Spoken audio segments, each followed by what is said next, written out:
Name's Duane Simpson, and I'm the Director of Operations. My responsibility is to ensure that the manufacturing is being produced to send out the product to the customers on time. So to ensure that we're getting product out on time, we really dig into our processes, make sure that we're efficient in how we run product through the manufacturing process.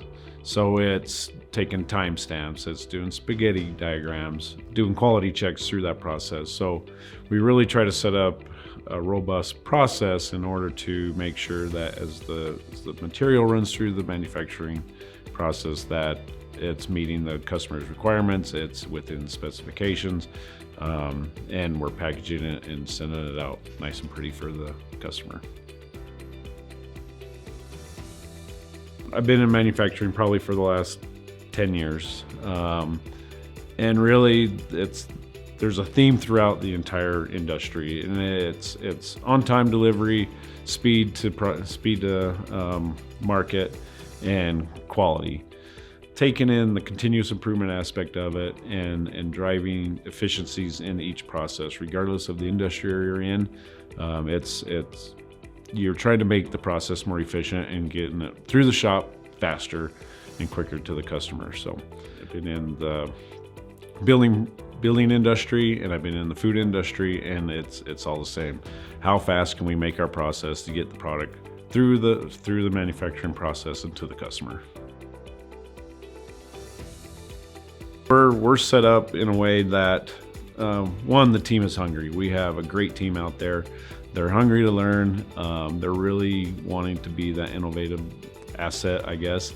They're totally competent in what they're doing, and we're able to put those things I talked about earlier, the quality gates, the speed to market, things in place to ensure those are happening, right? We've set up processes. We are continuing to train and create SOPs, and we receive feedback from the customers and sales on what we can do better, and we're able to implement that pretty seamlessly.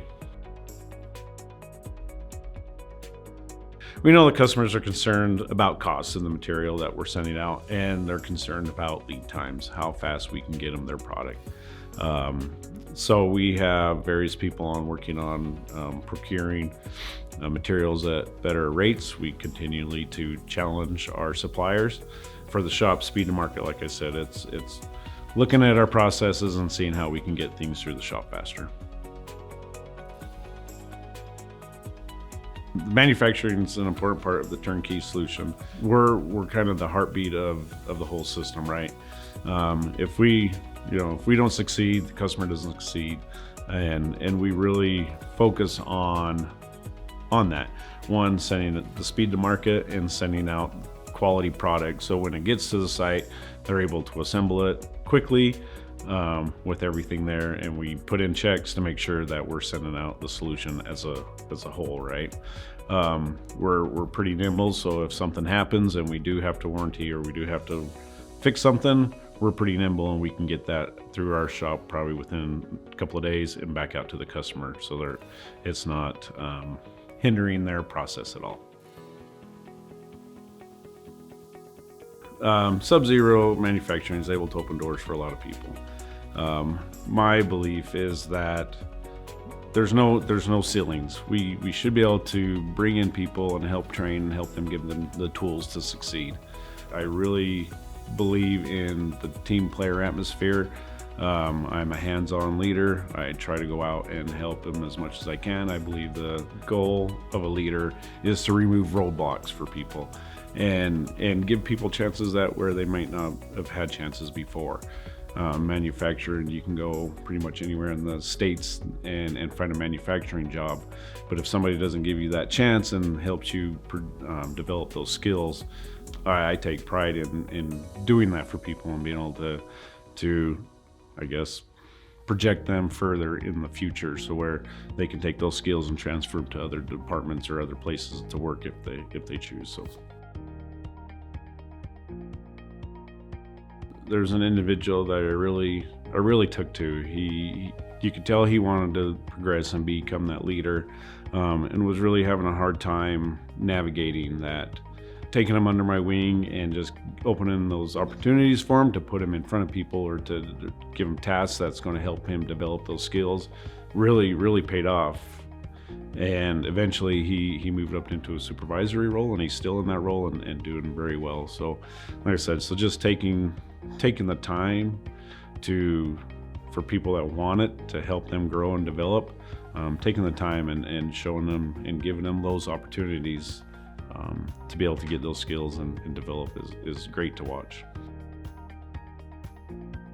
So Subzero is a solution-based company, right? We sell solutions, and we really take that out into the facility as well. If a problem arises, we don't want to continue to see that problem arise. So we really start digging into like root cause analysis and coming up with solutions that will fix that so it doesn't happen again. And that's important for the customers, right? So if we continue to send out something that's damaged or it's wrong, and we don't put a fix in place, that's continuing to happen. Its own cost us money, its own cost the customer money and time. So that's why we really start to dig into those and have that kind of that solution mindset, so we can prevent those things in the future. The atmosphere and the leadership itself has a lot different feel to it than other companies I've been at. So it fits in with my beliefs of taking somebody under the wing and helping and giving them the tools and helping develop them. From day one, that has been bestowed upon me, I guess, because my leadership has taken that sense with me, and really walked me through certain things that I wasn't comfortable with, where I don't think I would have received that in other places. So the solution base and opening the doors, and I mean, that's one of the great traits that I love about Subzero, and just the team atmosphere, and really digging into the team and helping the team grow as a whole instead of individuals and, hey, let's fend for ourselves. So I think I've really enjoyed the 3 months that I've been here, with Subzero. It's been fantastic. Having the tools to succeed in my role really just removes the roadblocks, right? As a leader, you find a way to get things done if you don't have them. Having the tools to do it is a lot easier. Subzero providing those tools is awesome. So it just makes our job easier to be successful than it would if we didn't have the tools. And if our job's easier to be successful, then in turn we can make others' jobs easier to be successful. And that creates a value for the customer, because it's speed to market, and it's all those things, the quality, and if we're giving them the tools to do all those things within the time frame that we need them to do, it's just that it benefits the customer more and more.